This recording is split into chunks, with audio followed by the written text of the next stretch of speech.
Salut, c'est Zaba et commençons tout de suite Abu Ghorab. Le portail d'Abu Ghorab est l'un des sites archéologiques les plus mystérieux et les moins connus que l'Égypte a à offrir. Et étonnamment, il n'est qu'à 20 minutes de route de la grande pyramide de Gizeh. Abu Ghorab possède l'un des seuls temples du soleil de l'ancien empire égyptien, encore debout aujourd'hui. Il a été construit vers 2400 avant notre ère comme lieu de culte où l'on vénérait le dieu Ra, maître du soleil. Les temples du soleil de l'Égypte ancienne faisaient partie d'un programme de construction probablement lancé par le pharaon Nusser pour stimuler le culte de Ra, transformant par la même occasion le dieu en une divinité d'État en érigeant ces magnifiques temples du soleil le long du Nil. Les gens ordinaires étaient encouragés à les visiter et à faire l'éloge de Ra.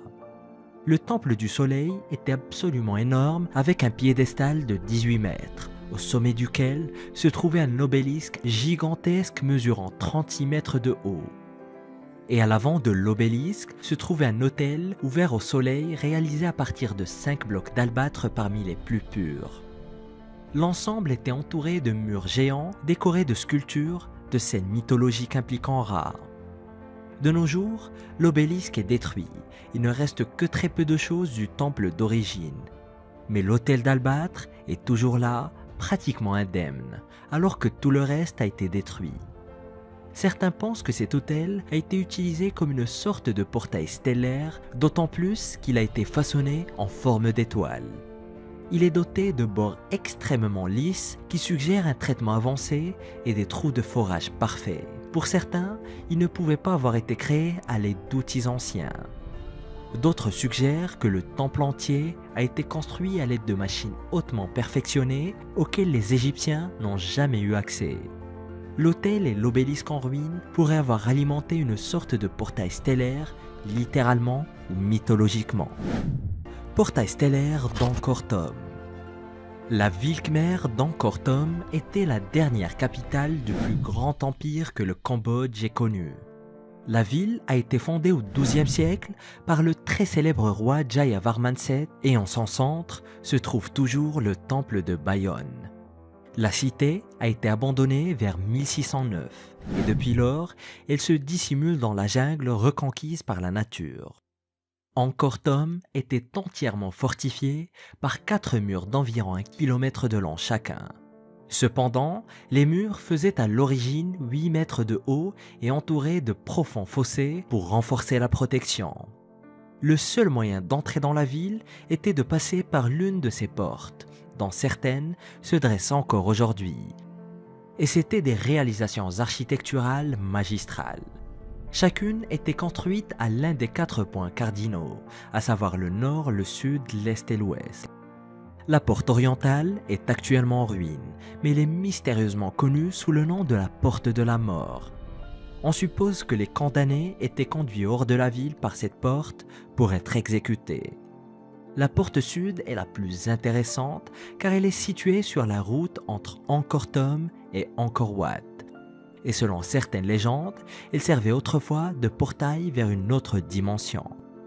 La porte est couronnée par 3 visages de pierre mégalithiques qui surveillent tous ceux qui osent entrer dans le royaume. Et bien qu'il n'y ait aucun signe de voyageurs intergalactiques passant par le portail de nos jours, il y a des hypothèses selon lesquelles il permettait autrefois de voyager instantanément vers d'autres lieux inconnus. Le portail stellaire d'Irak. Il existe une théorie conspirationniste qui affirme que l'Amérique aurait envahi l'Irak dans le seul but de prendre le contrôle d'un portail vers les étoiles. Les armes de destruction massive étaient censées être une couverture pour accéder à une technologie ancienne et pourtant très avancée. 5000 ans avant l'invasion de l'Irak par les États-Unis, les Sumériens dominaient le paysage. Ils étaient l'une des plus anciennes civilisations. Peut-être la première culture véritablement technologisée. Ils construisaient d'immenses villes, vénéraient les mystérieux Anunnaki et construisaient soi-disant des portes des étoiles pour que leur divinité puisse aller venir de leur monde d'origine. Dans la tradition sumérienne, les Anunnaki étaient des êtres venus de l'espace qui descendaient sur Terre et transmettaient leur savoir à la race humaine. Les Sumériens ont été parmi les premiers à acquérir la connaissance des étoiles grâce à ces visiteurs extraterrestres et ils les ont donc vénérés.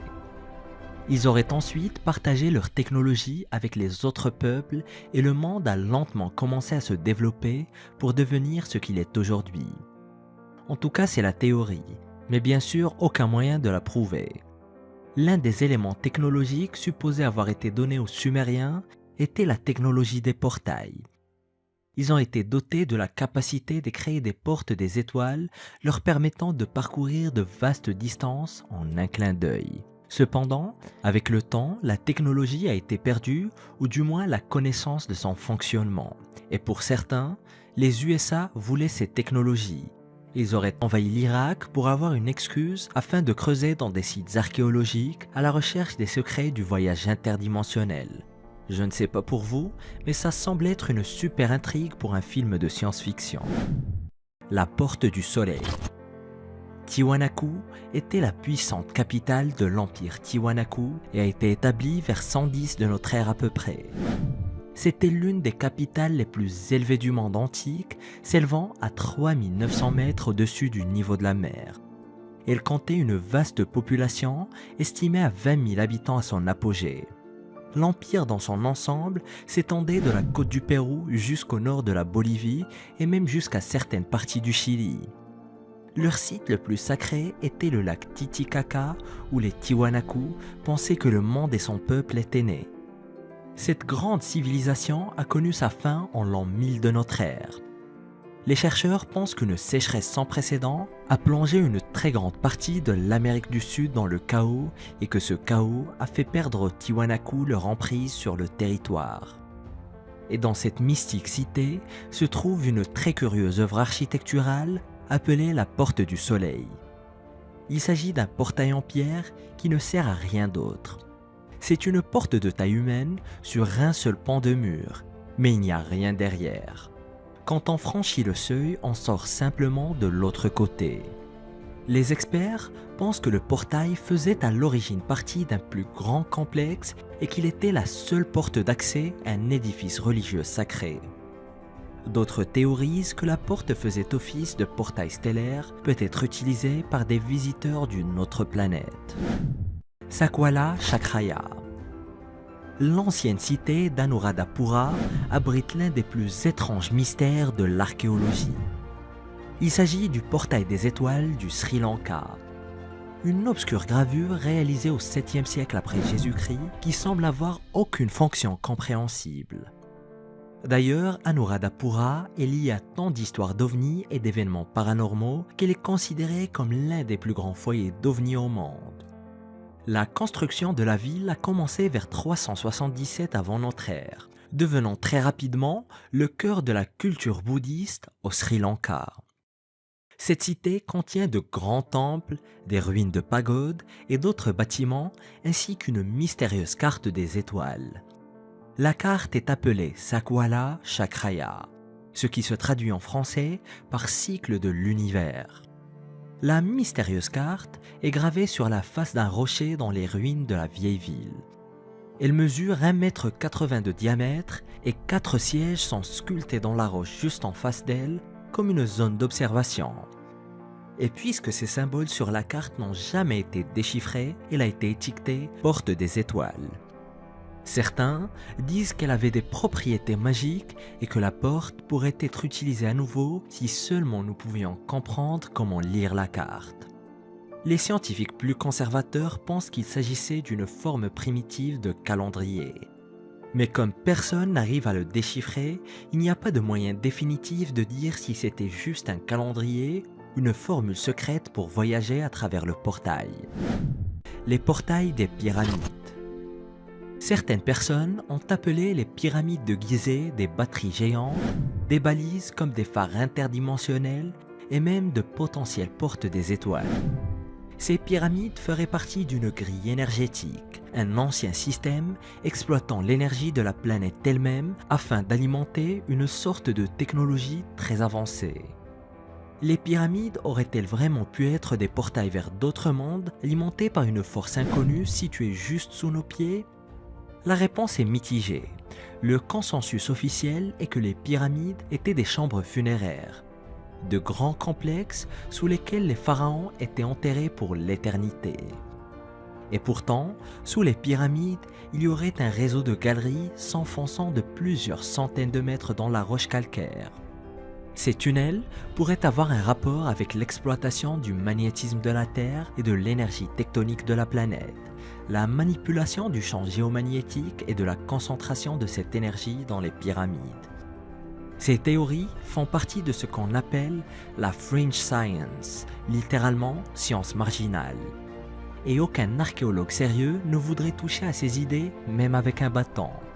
Mais il y a des experts comme le physicien théoricien Michio Kaku qui sont convaincus que les anciens Égyptiens savaient quelque chose que nous ignorons, ou qu'ils étaient au minimum témoins d'une technologie d'un autre monde. La ville de Caral. L'ancienne civilisation de Caral était établie dans la ville sacrée de Caral, dans la vallée du Soupé, au Pérou, il y a 5000 ans. Son architecture est vraiment étonnante et était tout aussi avancée technologiquement que d'autres civilisations florissantes de l'époque, comme celle de la Mésopotamie et de l'Égypte. Cette ville était entièrement construite en pierre et en bois, conçue de manière à résister aux plus grandes catastrophes naturelles. En vérité, la civilisation caralienne était un peu en avance sur certains aspects par rapport à la Mésopotamie, et leur science et leur technologie étaient sans précédent pour l'époque. Ils ont développé des techniques agricoles et des réseaux d'irrigation qui ne seront découvertes de l'autre côté de l'océan qu'à peu près 1800 années plus tard. Ils ont créé des calendriers climatiques, pratiqué la médecine traditionnelle et joué de la flûte en os de pélican. L'une de leurs plus grandes réussites se situe dans le domaine de la pharmacologie. Selon la chercheuse Ruth Shady, les habitants de Caral utilisaient du sol dans leurs médicaments primitifs qui contenaient les mêmes molécules que l'aspirine. Et ils auraient appris à utiliser ces ingrédients afin de soulager la douleur. Cependant, l'une des plus étranges particularités de ce site classé au patrimoine mondial est une mystérieuse place circulaire à l'extrémité de la ville qui semble avoir été utilisée comme un portail. La place se trouve à la périphérie de la ville qui elle-même abritait une impressionnante collection de 6 pyramides monumentales. Il s'agit d'une cuvette circulaire parfaite en forme d'arc avec une seule volée d'escalier menant à son fond complètement plat. On dirait presque qu'ils auraient pu être remplis d'eau ou d'une substance chatoyante et immatérielle pour transporter les gens vers des terres lointaines. Maison de la bouche du serpent.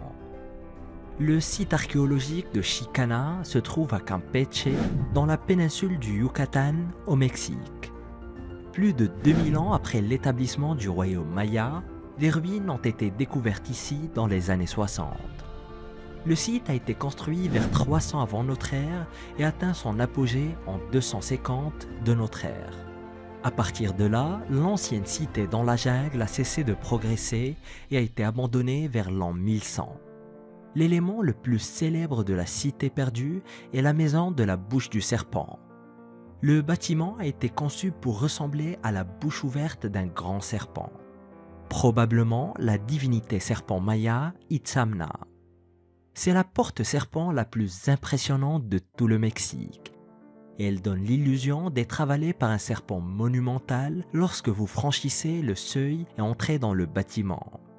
Les archéologues ont émis l'hypothèse que le bâtiment servait à des fins rituelles. Les prêtres mayas avaient probablement fait traverser la gueule du serpent à des personnes de telle sorte qu'elles avaient l'impression d'être dévorées et transportées dans les bas-fonds. Il est aussi quasiment certain que de nombreuses drogues hallucinogènes étaient utilisées et que l'ensemble du processus rituel était une expérience intense. Cela devait donner l'impression de passer par un portail dans le ventre du serpent et de ressortir de l'autre côté dans le royaume des morts. La porte de toutes les nations. La porte de toutes les nations à Persépolis est l'une des portes les plus mystérieuses du monde. Elle a été commandée par Xerxès, souverain de l'Empire perse et fils de Darius le Grand. Il reste très peu de choses de la porte aujourd'hui. rien de plus que ses 2 murs de flanc et les statues-bustes de grands animaux qui la surveillaient autrefois. Cependant, lorsqu'elle était en service il y a plus de 2000 ans dans la Perse antique, elle était la principale voie d'accès à la ville de Persépolis. Et à l'origine, le portail disposait de 3 portes au total qui étaient toutes chargées de séparer les personnes entrant dans la ville en fonction de leur importance et de leur statut social. Les nobles et les membres de la famille royale passaient par la porte sud et étaient dirigés vers le palais royal. Les visiteurs moins importants étaient poussés par les autres portes et recevaient des instructions pour se rendre où ils voulaient dans la ville. Et à son apogée, la porte était décorée de 2 gigantesques taureaux ailés appelés lamassous et des inscriptions vantant les mérites du roi Xerxès. Et bien que nous ne puissions pas dire avec certitude si cette porte a fonctionné comme un portail et a permis l'entrée de visiteurs d'autres mondes, c'est certainement l'un des endroits sur Terre qui pourrait l'avoir fait. La porte du palais. La porte solitaire du palais d'Adil Shah en Inde semble pouvoir s'animer à tout moment d'une lumière argentée scintillante.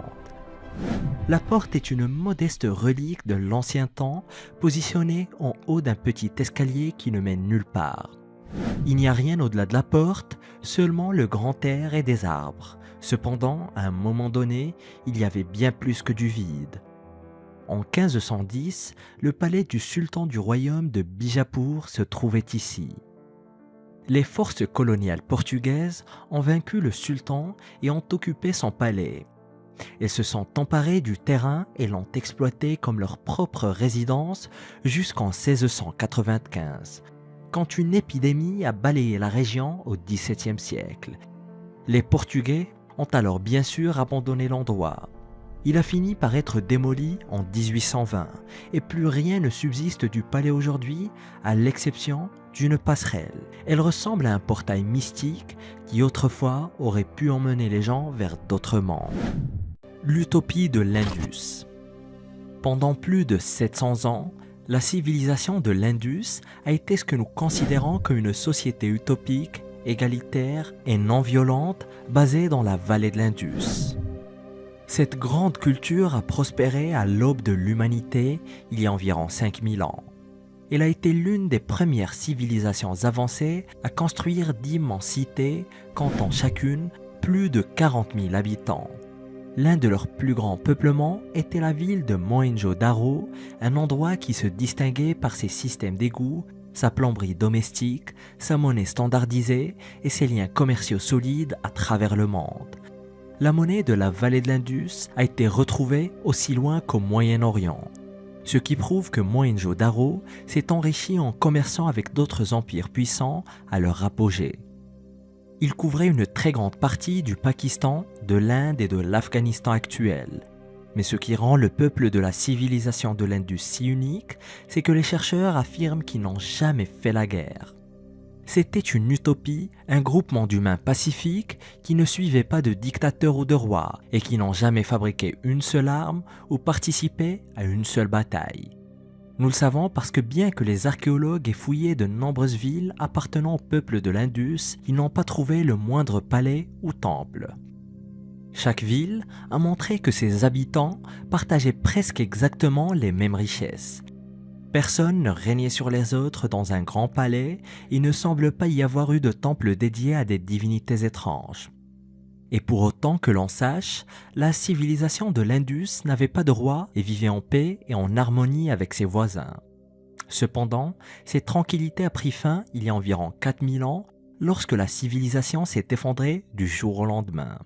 Certains experts avancent que le changement climatique a joué un rôle très important, tandis que d'autres prétendent que leur réticence à faire la guerre les a rendus vulnérables à la conquête. Teotihuacan. À 50 km de Mexico se trouve la capitale de la culture Teotihuacan. On pense qu'elle doit son nom à la mystérieuse ville de Teotihuacan qui a été fondée aux alentours de 400 avant Jésus-Christ. Lorsque les Aztèques ont découvert la ville au XVe siècle, la culture était déjà morte et disparue. La ville était déjà abandonnée depuis au moins 400 après Jésus-Christ et était vide depuis déjà 1000 ans avant que les Aztèques ne la découvrent. Ils ne savaient pas pourquoi elle avait été abandonnée, et cela devait leur paraître comme un grand mystère. Ils ne savaient rien de la culture ou des origines de Teotihuacan, et en toute honnêteté, nous ne savons toujours rien. Les archéologues modernes ont émis des hypothèses, mais personne n'a jamais fait de déclarations officielles. Certains pensent que la civilisation toltèque a construit l'immense cité, mais c'est probablement faux, car les Toltèques ne sont pas arrivés sur la scène avant que Teotihuacan ne soit déjà morte. D'autres suggèrent que la tribu Totonac aurait construit et vécu dans la ville. Les Mayas, les Mixteques et même les Zapotèques ont également été cités comme responsables. Mais la vérité est que la culture mystérieuse qui a créé cet endroit est toujours inconnue.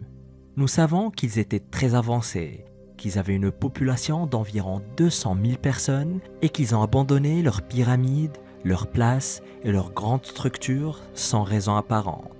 C'est comme s'ils avaient tous été enlevés par des extraterrestres au même moment. L'Empire perse. Durant leur règne, la civilisation perse était la plus savante de toutes les civilisations sur Terre. La Perse, ou l'Iran d'aujourd'hui, était composée de plein de cités-États indépendantes, se faisant la guerre constamment, et des tribus nomades vivant le long de ces cités.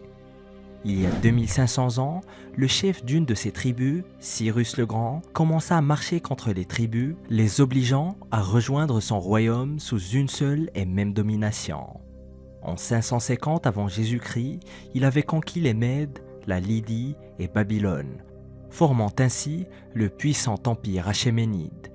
C'était véritablement la première superpuissance. Cyrus le Grand avait réussi à rassembler 3 des plus importantes civilisations humaines sous un seul gouvernement. Il contrôlait la Mésopotamie, la vallée du Nil en Égypte et la vallée de l'Indus en Inde. Non seulement les Perses avaient la plus grande armée que le monde ait jamais vue, mais ils avaient aussi des technologies très avancées.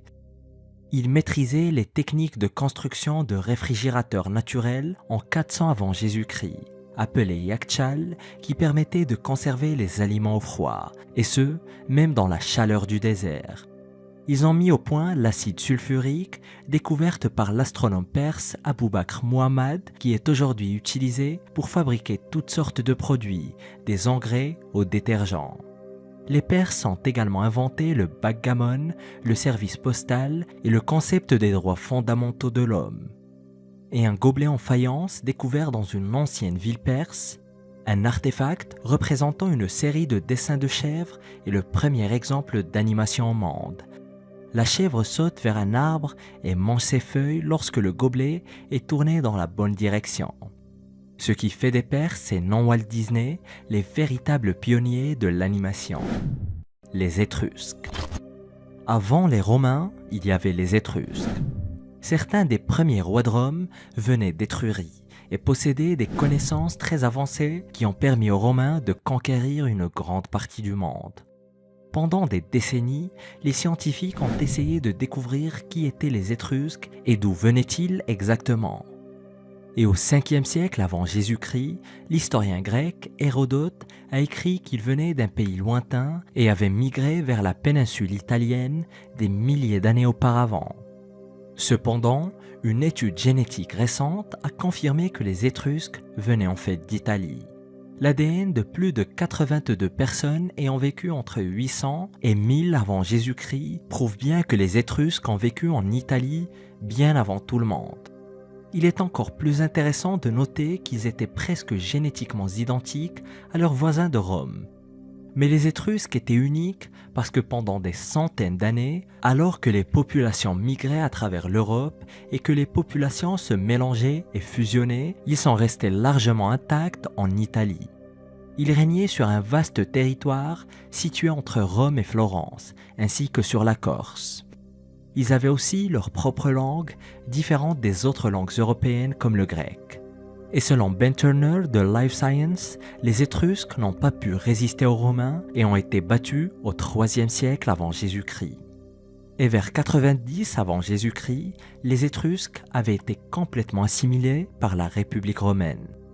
L'architecture avancée, les styles artistiques et même la culture étrusque ont tous été absorbés et utilisés par les Romains. Et encore aujourd'hui, les scientifiques ne comprennent pas pourquoi les Étrusques ont perduré si longtemps ou comment ils ont été vaincus par leurs petits voisins du sud. L'archaïque du cuivre.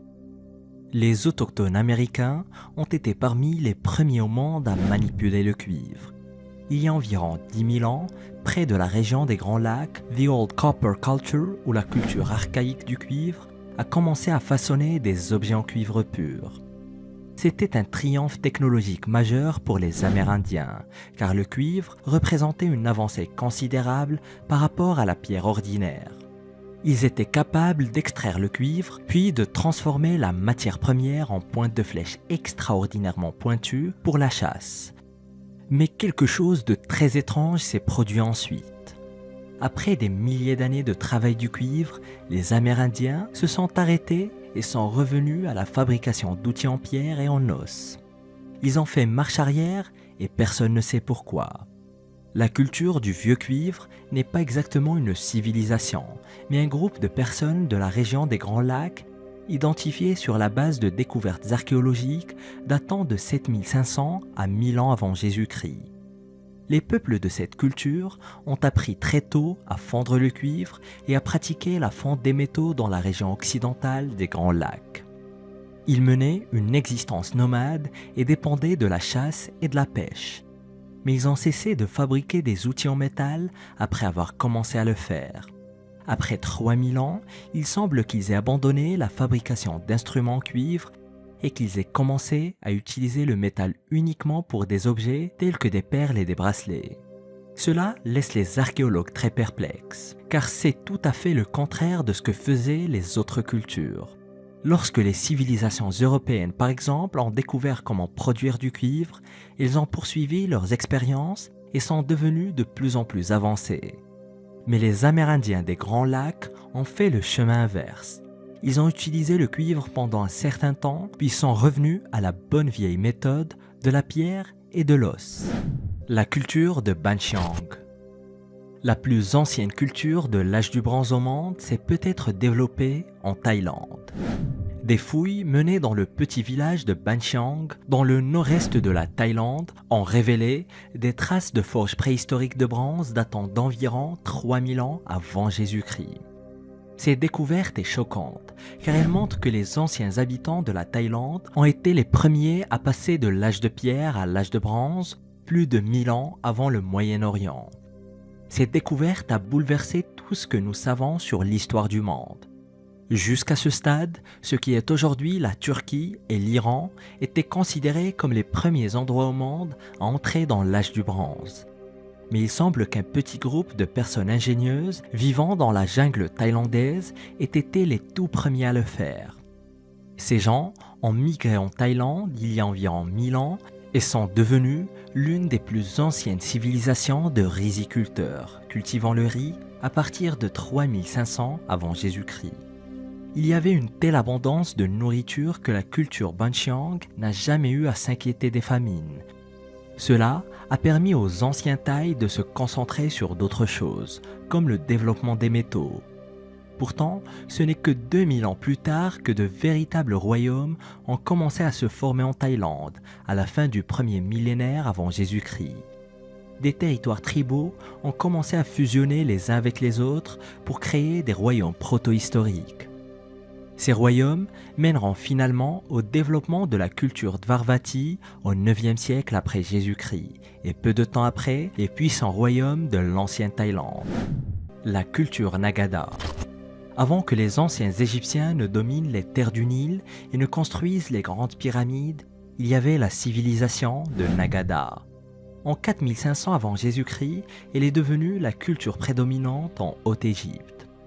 La civilisation de Nagada, dont la capitale s'appelait Nagada, était composée de villages individuels, chacun possédant sa propre divinité animale. Le royaume primitif était divisé en fonction de l'animal vénéré et c'était le début de ce qui allait devenir la religion dominante de l'Égypte ancienne pendant des millions d'années. Comme vous le savez peut-être déjà, les dieux égyptiens étaient principalement basés sur les animaux.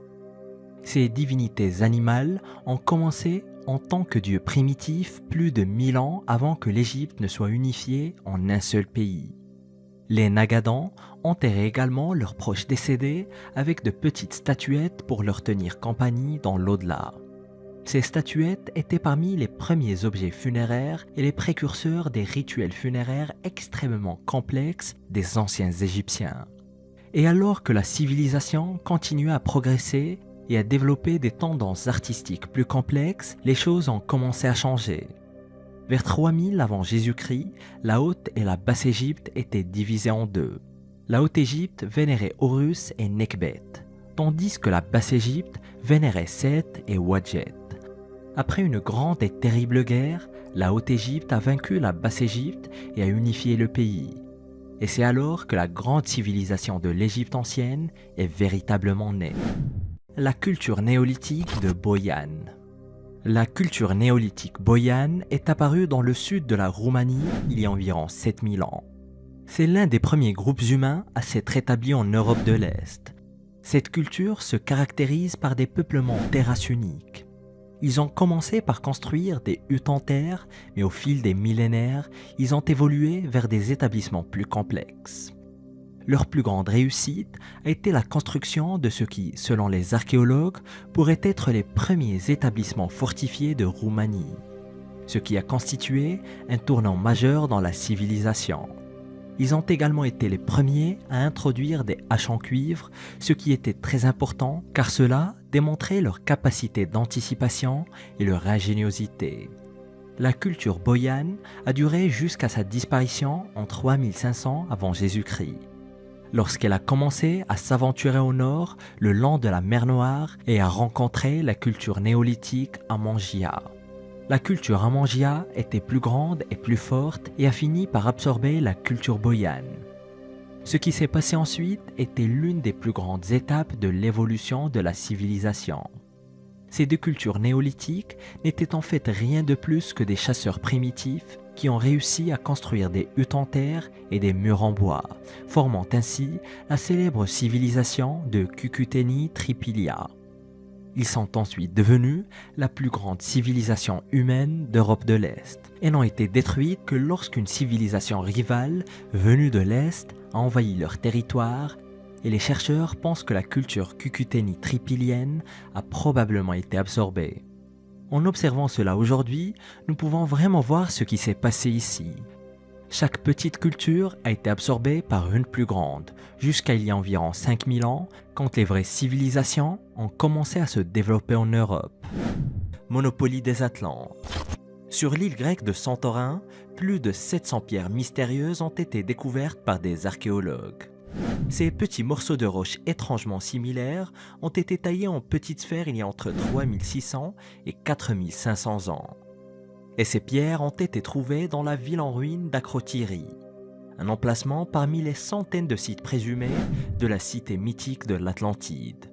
Akrotiri était une colonie cycladique de l'âge du bronze qui a prospéré grâce à une technologie très avancée et avait une structure sociale très progressive.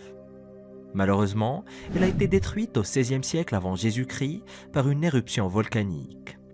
La cité a disparu en un clin d'œil, recouverte de cendres volcaniques chaudes. Mais elle est restée préservée sous la suie jusqu'à ce que les premières fouilles commencent en 1967. Depuis lors, les archéologues ont découvert de magnifiques fresques, des objets uniques et 700 pierres étranges. Et si l'on considère qu'Akrotiri est une potentielle source d'inspiration de l'Atlantide, ces pierres sont particulièrement remarquables. Elles ont été érodées au fil du temps et personne n'a encore été en mesure de déterminer à quoi elles servaient au juste. Et selon le docteur Konstantinos Trimus de l'université de Bristol, d'autres pierres similaires ont été trouvées en Crète, à Chypre et dans d'autres îles grecques. Ces curieuses sphères de pierre faisaient-elles partie d'une technologie ancienne ou d'un passe-temps inconnu pratiqué par les anciens humains de la Méditerranée? Afin de trouver la réponse, les chercheurs ont fait appel à de l'intelligence artificielle pour examiner les caractéristiques communes des 700 pierres. C'est là qu'ils ont découvert avec stupeur que les pierres n'étaient pas destinées à être utilisées dans des lance-pierres ou pour tenir des registres, mais qu'elles étaient des pièces d'un jeu de société antique. Malheureusement, les scientifiques ne savent pas comment jouer à ce jeu. Tout ce qu'ils savent est que ces petites sphères de pierre, dont certaines ont à peu près la taille d'une balle de golf, jouaient un rôle essentiel dans ce jeu mystérieux. Si Akrotiri a réellement servi d'inspiration à l'Atlantide, il pourrait s'agir d'un jeu de société avancé auquel les Atlantes ont joué il y a des milliers d'années. Le bateau tortue. Le bateau tortue était l'un des premiers véritables navires de guerre au monde. Une véritable merveille de technologie avancée d'une puissance incroyable. Ce navire a changé le cours de la guerre au XVe siècle et a été inventé par la marine royale coréenne. Utilisé pour repousser l'invasion japonaise, il était associé à un autre navire très perfectionné, le Panoxéan, qui se servait d'un aviron et d'une voile pour échapper à ses adversaires. Cependant, le bateau tortue était bien plus innovant et l'équipage à l'intérieur était protégé par une enveloppe ressemblant à une carapace. Techniquement, ce navire était le tout premier navire blindé au monde. Le premier prototype ayant été achevé entre 1413 et 1415. Mais c'est entre 1592 et 1598 que le bateau tortue est entré dans l'histoire comme l'un des plus grands navires militaires jamais créés. Le samouraï japonais Toyotomi Hideyoshi, qui allait par la suite devenir le deuxième grand unificateur du Japon, a tenté de conquérir la Corée. L'amiral coréen Yu Sun-sin a alors amélioré la conception du bateau tortue qui était si impressionnant que les Japonais n'avaient aucune défense ou attaque contre lui. L'amiral a remporté 16 batailles sur 16, réduisant la marine japonaise en miettes. La principale caractéristique du navire était sa défense. Il possédait un énorme pont fermé avec une carapace de tortue couverte de pointes qui protégeait tout le monde à bord. Quant à sa figure de proue en forme de tête de dragon, elle aurait servi à la diffusion de gaz de combat en répandant fumée et gaz délétères et suffocants produits par la combustion de soufre et de salpêtre, servant en même temps de brouillard artificiel. Cela masquait les mouvements du navire au combat, lui permettant de naviguer rapidement dans un brouillard de soufre. Il pouvait donc très rapidement prendre de la vitesse, ce qui lui permettait de percuter les flancs des navires ennemis comme une sorte de bélier et d'anéantir efficacement les bateaux japonais les plus faibles. Réfrigérateur romain.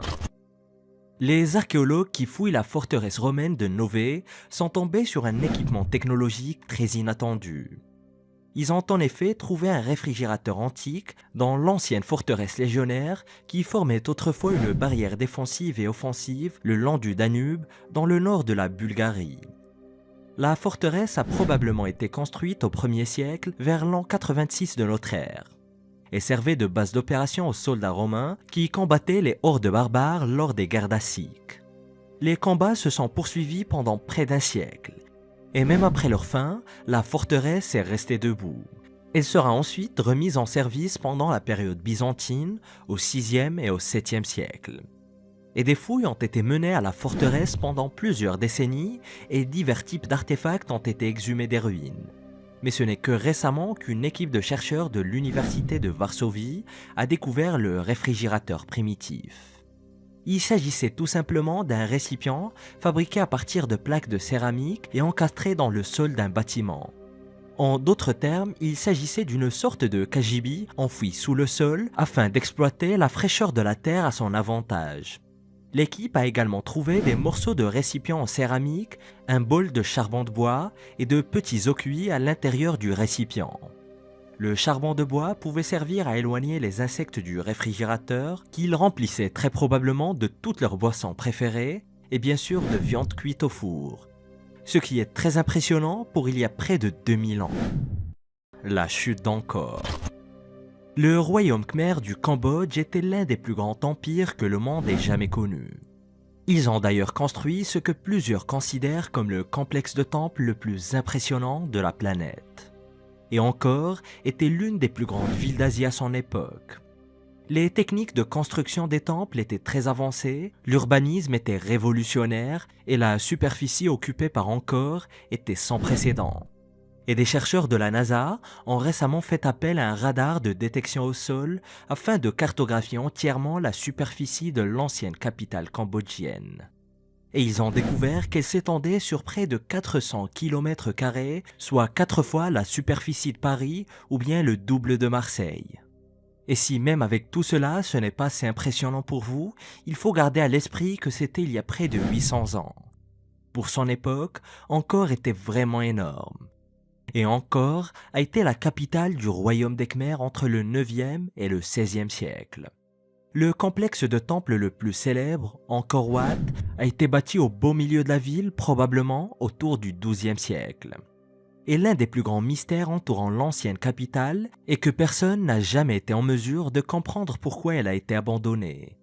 Mais aujourd'hui, les chercheurs accusent justement ses proportions hors du commun. Damian Evans de l'Université de Sydney estime que la structure disproportionnée de la ville est en réalité la cause de sa chute. Angkor était tout simplement trop en avance sur son temps.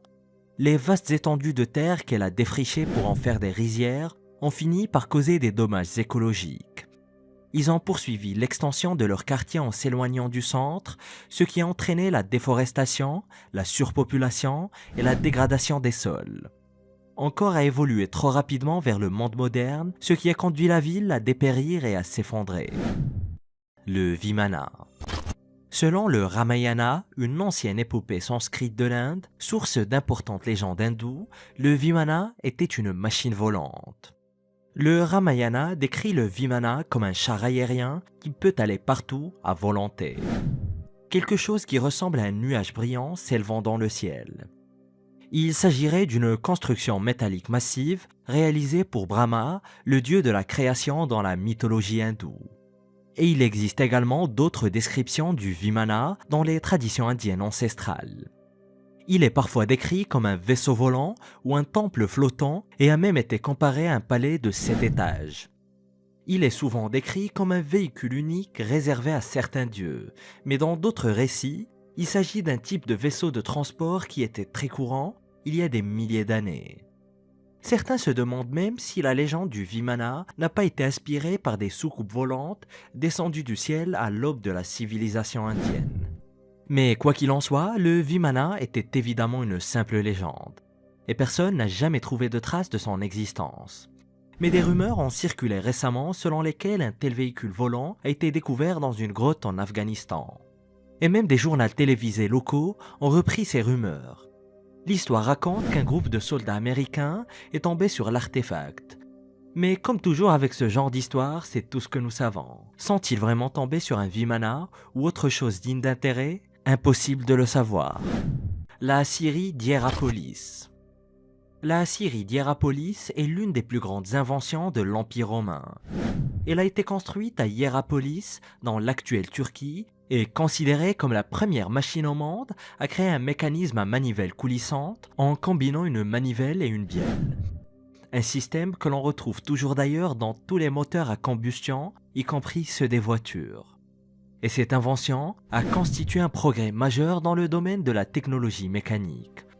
Cette machine était une scie automatique entièrement fonctionnelle qui ne nécessitait aucune assistance humaine. Elle était équipée d'une roue à eau qui actionnait un train d'engrenage fixé à une paire de scies à cadre. L'eau poussait la roue qui faisait ensuite tourner la bielle et la manivelle, actionnant ainsi les scies. Tout ce qu'un ouvrier devait faire était de déposer un bloc de bois ou de roche solide et le mécanisme à manivelle faisait fonctionner ces scies pour les découper. Et de nombreux historiens pensent même que ce sont des mécanismes ingénieux comme celui-ci qui auraient permis aux premières civilisations de réaliser des coups précis sur des blocs de pierre. Feu de dragon. En l'an 672, l'Empire byzantin a appris à concocter une arme miracle qui réduisait ses ennemis en cendres. Et elle s'appelait le feu grégeois et son inventeur était un architecte du nom de Callinicus d'Héliopolis, qui servait sous les ordres de l'empereur Constantin Pogonade et qui aurait été l'un des plus grands esprits de l'Empire. Callinicus était si brillant qu'il créa une arme impitoyable que les scientifiques n'ont toujours pas réussi à reproduire. Le feu grégeois était un véritable miracle pour une raison principale. Il brûlait sur n'importe quelle surface, même sur l'eau. Il pouvait détruire des navires entiers lorsqu'il était pulvérisé. Et il était si efficace que les Byzantins en firent usage jusqu'au XIIIe siècle. C'était comme s'ils pouvaient exploiter le feu d'un dragon. Et la plupart des scientifiques modernes pensent que le pétrole était au moins l'un des ingrédients de la concoction.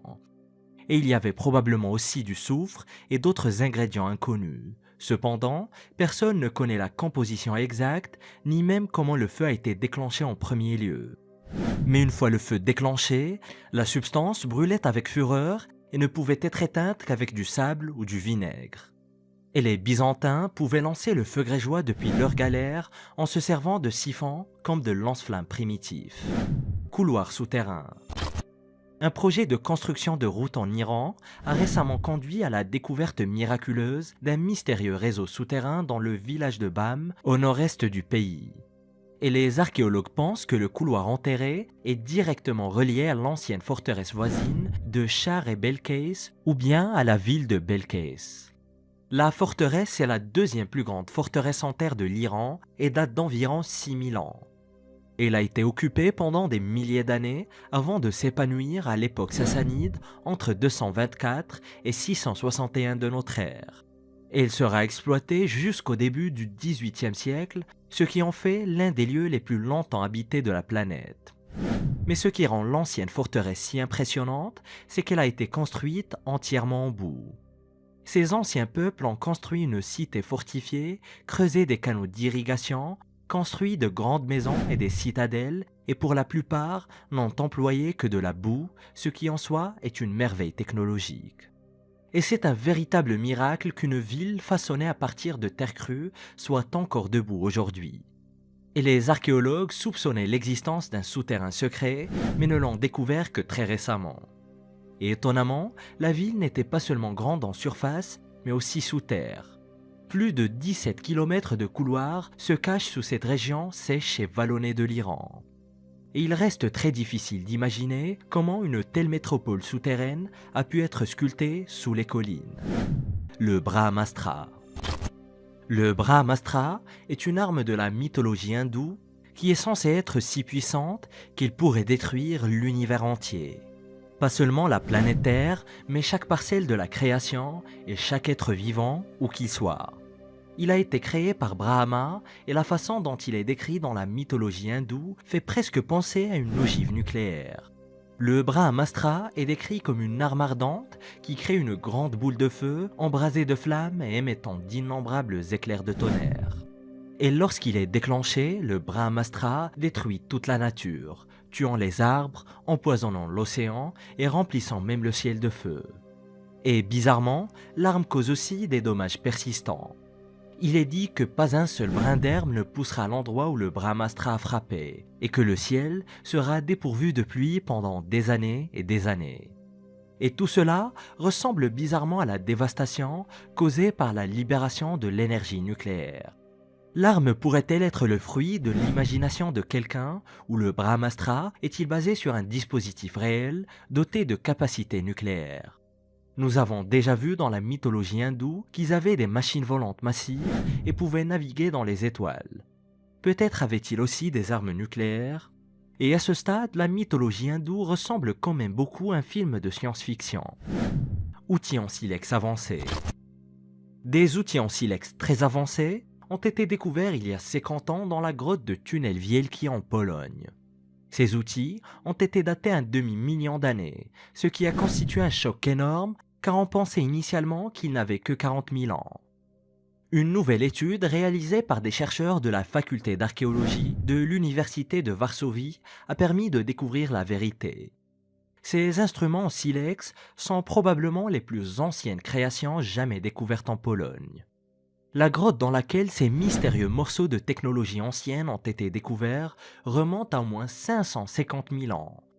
Et dans la grotte, les chercheurs ont également retrouvé des ossements de bêtes éteintes tels que les restes d'un lion des cavernes eurasiens et des restes de loups et de lycaons. Et les reliques de silex ont été retrouvées dans la même couche de sédiments que les ossements d'animaux disparus.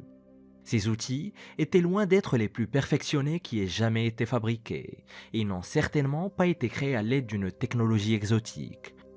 Cependant, ils étaient très prisés des anciens humains. Et les archéologues ont identifié des racloirs en silex et des couteaux en silex miniatures qui étaient probablement destinés à travailler les carcasses d'animaux. Ils ont peut-être été inventés par une ancienne variété du genre Homo. appelé Homo heidelbergensis, qui vivait justement en Pologne à cette époque. Et les humains qui possédaient ces couteaux en silex étaient capables de chasser ainsi que de consommer plus de nourriture que ceux qui n'en avaient pas. Miroir ardent. Archimède était un brillant mathématicien et inventeur grec qui a conçu de nombreuses armes militaires et stratégiques. Et l'une de ses plus grandes inventions était censée être un système de miroirs capable de dévier la lumière du soleil pour enflammer les navires ennemis et les détruire dans des rafales de flammes. La légende d'Archimède et de son armée de miroirs remonte au Moyen Âge et se serait produite pendant le siège de Syracuse en 240 avant Jésus-Christ. Une colonie grecque vivait sur l'île de Sicile et la République romaine voulait la chasser. Les Romains ont alors ramené leurs navires sur l'île et les Grecs en ont détruit un très grand nombre dans des volutes enflammées. Mais les Romains finiront tout de même par vaincre. Les Romains ont pris d'assaut la ville, ont pris le contrôle de toute la Sicile et se sont rapprochés de la création de l'Empire romain. Mais revenons plutôt à cette arme au miroir géant. La légende veut qu'Archimède ait installé plus de 400 miroirs pour qu'ils soient synchronisés. Chacun capturant un reflet des rayons du soleil et dirigeant le faisceau vers un navire ennemi. Tous ces faisceaux concentrés sur le même point provoquaient l'embrasement des navires. Cependant, aucun scientifique moderne n'a jamais été capable de recréer ce phénomène. Le problème est que même si on pouvait enflammer un bout de bois avec un rayon de soleil concentré, le feu s'éteindrait à la première éclaboussure d'eau salée. Mais au lieu de cela, des experts en ingénierie comme Cesare Rossi de l'université de Naples en Italie pensent qu'Archimède a inventé quelque chose de totalement différent.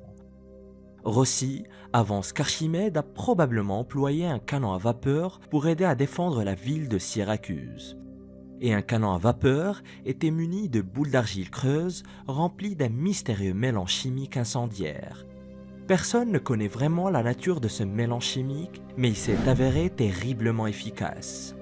Le baril du canon était chauffé pour que la vapeur puisse engendrer suffisamment de force afin de propulser les projectiles vers les navires. Les boules d'argile se brisaient alors, répandant une substance extrêmement inflammable sur les bateaux, les réduisant en cendres. Le lance-flammes des Béotiens. La bataille de Délian a débuté en 424 avant Jésus-Christ. Elle faisait partie de la guerre du Péloponnèse qui a opposé Athènes à Sparte. Les Béotiens qui vivaient dans la ville de Béotie étaient des alliés des Spartiates. Et les Athéniens voulaient attaquer et détruire la ville de Béotie pour se débarrasser de leurs voisins très gênants. Un petit groupe de soldats a alors navigué vers la région de Béotie et a construit une garnison au temple de Délian. Ils ont fortifié la garnison et prévoyaient de s'en servir pour une invasion complète plus tard. Mais avant qu'ils n'aient pu rassembler plus de soldats pour une véritable invasion, les forces béotiennes ont attaqué. Mais hélas, l'attaque n'a pas vraiment été un franc succès.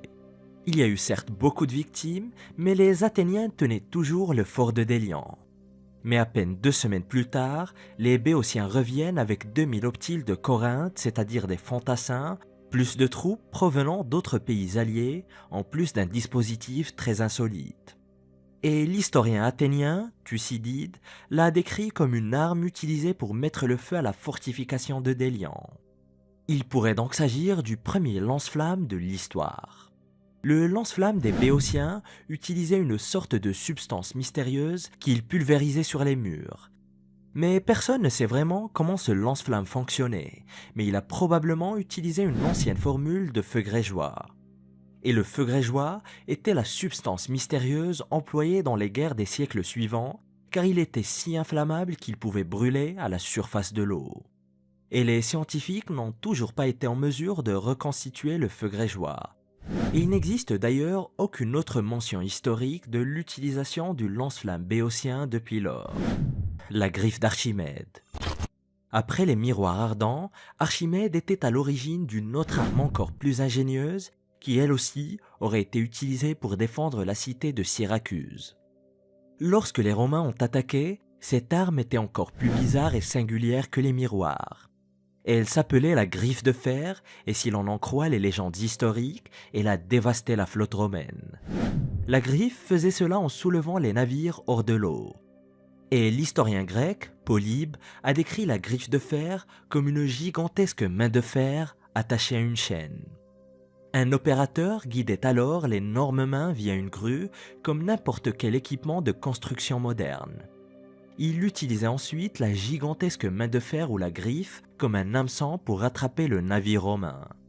Et l'opérateur de la griffe faisait alors signe à un homme au sol qui utilisait un bœuf ou une autre grosse bête pour actionner une série de poulies qui soulevaient la griffe vers le haut, emportant le navire avec elle. La main de fer soulevait alors le navire par la poupe jusqu'à ce qu'il soit hors de l'eau, chose qui provoquait un chaos total à bord et rendait le navire inutilisable. Et la griffe d'Archimède a causé de sérieux dommages à la flotte romaine. Mais son plus grand désavantage était qu'elle devait être montée quelque part près de l'eau. Et une fois que les Romains ont réalisé ce qui se passait, ils pouvaient simplement éviter de s'approcher de la griffe géante comme un poisson qui éviterait l'hameçon d'un pêcheur. L'arbalète Tchoukounou.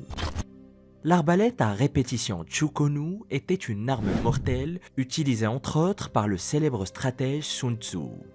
Et c'est d'ailleurs lui qui a littéralement écrit le célèbre livre L'art de la guerre. Elle a été inventée vers la fin du 1er siècle après Jésus-Christ en Chine, et ce pendant la période des royaumes combattants, et elle a complètement changé la donne. Et son nom provient d'une version de l'arme améliorée par Zhuge Liang, célèbre chef militaire et premier ministre du royaume de Chu durant la période des Trois Royaumes. Et l'arbalète à répétition combinait à la fois la mise en place des carreaux et le tir en une seule action très facile. Cela signifiait des tirs plus rapides et des combats plus meurtriers. Et les premières arbalètes Tchoukounou utilisaient même des poignées semblables à celles des pistolets comme des armes à feu primitives. L'arbalète à répétition était véritablement le premier pistolet accessible à tous. Et même ceux qui n'étaient pas des guerriers entraînés pouvaient facilement l'utiliser. Les jeunes adolescents, les femmes seules et les personnes âgées. Il s'agissait également d'un outil d'autodéfense très pratique que quelqu'un pouvait porter avec lui relativement facilement. Le seul problème était qu'en raison de sa taille compacte et de sa facilité d'utilisation, l'arbalète à répétition n'était pas vraiment aussi efficace qu'un archer entraîné utilisant un arc traditionnel. Elle n'avait pas la force nécessaire et les blessures qu'elle infligeait étaient donc moins létales, mais elle faisait tout de même pas mal de dégâts. C'est pour cette raison qu'il était recommandé de tremper les flèches dans du poison avant de tirer, de sorte qu'il suffisait de faire couler un peu de sang pour tuer. Bagnak. La griffe du tigre, également appelée bagnak, est une arme de mêlée très particulière qui a vu le jour sur le sous-continent indien à une époque indéterminée. L'arme est certainement ancienne, mais son âge n'est pas très clairement établi. Elle ressemble à une énorme griffe de tigre en fer, conçue pour s'adapter aux articulations et être dissimulée sous la paume de l'utilisateur. Et l'arme en elle-même ressemble à une ancienne version du poing américain, à l'exception de 5 lames incurvées sortant de sa barre transversale et conçues pour trancher la peau et les muscles. Et elle s'inspire en réalité de la griffe d'un tigre, rétrécie bien sûr pour tenir dans la paume d'un homme. Et dans les combats au corps à corps de l'Inde médiévale, cette arme était un véritable cauchemar. L'incident le plus ancien et le plus célèbre d'utilisation de l'une de ces armes est celui de Shivaji Bhonsle, le premier souverain de l'Empire Maratha à partir de 1674. Et il se serait servi d'un bagnak pour tuer Afzal Khan, un général de Bijapur. Et plus tard dans l'histoire, le bagnak deviendra synonyme d'assassin et de voleur. Et il était populairement employé par les Sikhs Niang qui le gardaient caché dans leur turban, et par les femmes Niang qui l'emportaient avec elles la nuit pour se défendre. La mine terrestre mécanique. La mine terrestre est l'une des armes les plus dévastatrices jamais inventées. Elle est apparue au XIIIe siècle et continue aujourd'hui à dévaster des populations dans le monde entier. Les mines terrestres sont d'ailleurs l'une des principales causes de décès dans les guerres modernes, notamment lorsque la guerre est terminée et que le terrain est jonché de milliers d'engins non explosés qui dévastent les civils. Et la mine terrestre mécanique est apparue dans les années 1200 en Chine. Les militaires de la dynastie Song ont fabriqué un type de bombe nouvellement inventée pour se protéger des envahisseurs mongols. Et elle consistait en un récipient rempli d'une sorte de matériau à combustion très lente. Et la matière était attachée à des tubes de bambou remplis de poudre noire. Et ces tubes de poudre noire menaient directement à des pots d'argile remplis de poudre aussi qui faisaient boum lorsqu'ils étaient déclenchés. Mais pour les déclencher, il fallait suffisamment manipuler le matériau à combustion très lente pour qu'il s'enflamme. Il s'agissait essentiellement d'explosifs en bambou. Et ces mines terrestres étaient extrêmement ingénieuses, mais il était très difficile de convaincre un ennemi de les déclencher. Et normalement, les mines terrestres étaient reliées à une sorte d'appât, comme une lance brillante laissée à l'air libre.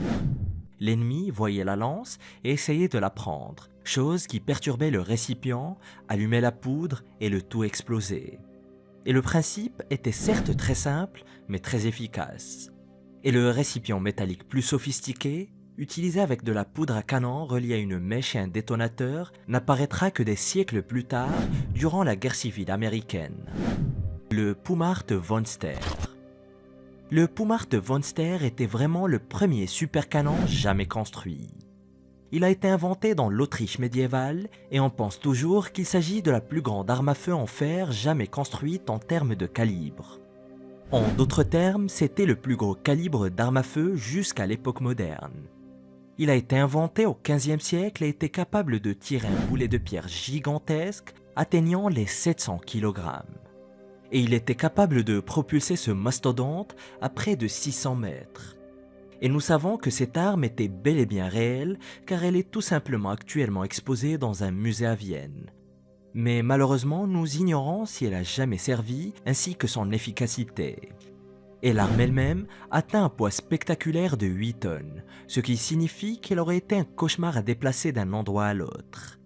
Mais si c'était une arme efficace, sa capacité à tirer des pierres gigantesques aurait été un atout idéal. En guerre de siège par exemple, cette chose aurait été capable d'abattre un mur de forteresse en 1 ou 2 tirs seulement. Mais il n'y a aucune trace historique de son utilisation. Et le Pumartt von Ster se trouve actuellement dans un musée et on pense qu'il est le seul exemplaire jamais construit. L'artillerie romaine. L'armée romaine n'aurait jamais remporté autant de succès sans les progrès réalisés dans le domaine de l'artillerie. L'artillerie romaine se composait principalement de balistes, première version des canons d'artillerie. Et ils étaient fixés à bord des navires ou placés à l'extérieur des villes comme une arme de siège.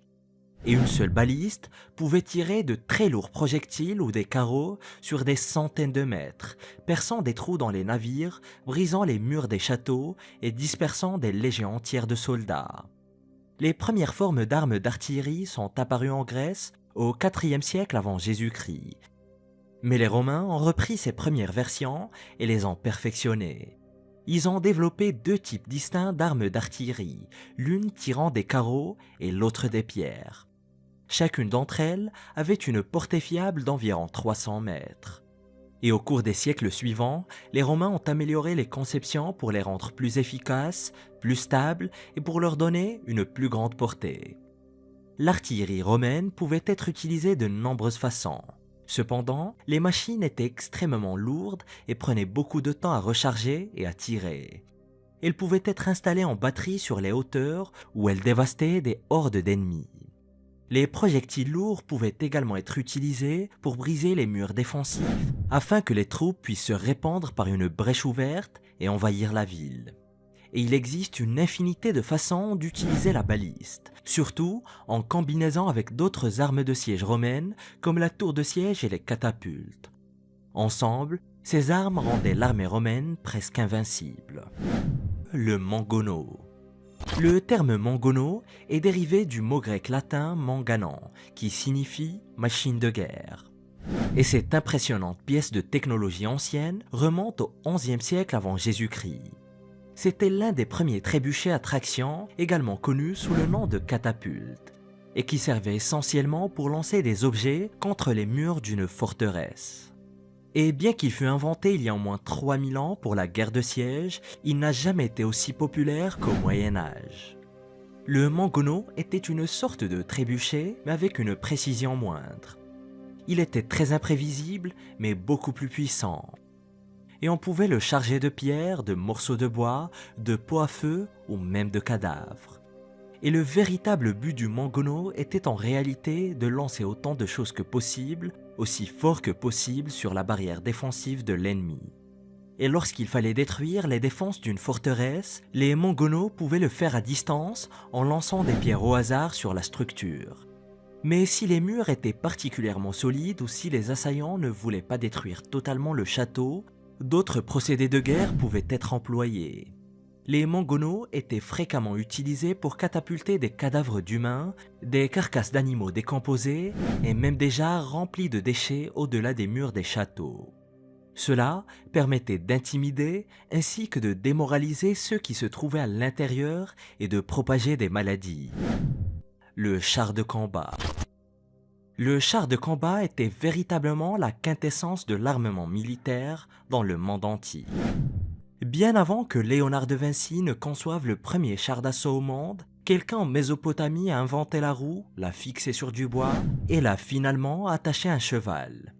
Et c'est ainsi que le char d'assaut est né en Eurasie vers 1700 avant Jésus-Christ et a perduré jusqu'à l'époque moderne. Il a été utilisé pour tout, de la chasse aux Jeux Olympiques en passant par la guerre. Et vous aurez peut-être du mal à croire que les humains ont probablement inventé le char avant d'apprendre à monter directement à cheval. Les premiers humains avaient peut-être peur des chevaux, ou du moins de monter sur leur dos. C'est ainsi qu'ils ont imaginé un moyen d'utiliser la force des chevaux pour les tirer dans des traîneaux en bois au lieu de les monter. C'est ainsi que les chars de guerre sont très rapidement devenus la colonne vertébrale des opérations militaires. Une personne conduisait le char tandis qu'une autre tirait des flèches ou lançait des javelots sur l'ennemi. Les choses se sont vraiment intensifiées vers l'an 2000 avant Jésus-Christ avec l'invention de l'arc composite. Un arc composite peut faire un tir très précis d'une distance allant de 70 à près de 300 mètres et pénétrer une armure. Il était l'arme de prédilection pour les attaques à longue distance jusqu'au 19e siècle, même après l'invention des armes à feu. Et découvre les plus mystérieuses trouvailles sous-marines qui pourraient tout changer en cliquant sur cette vidéo.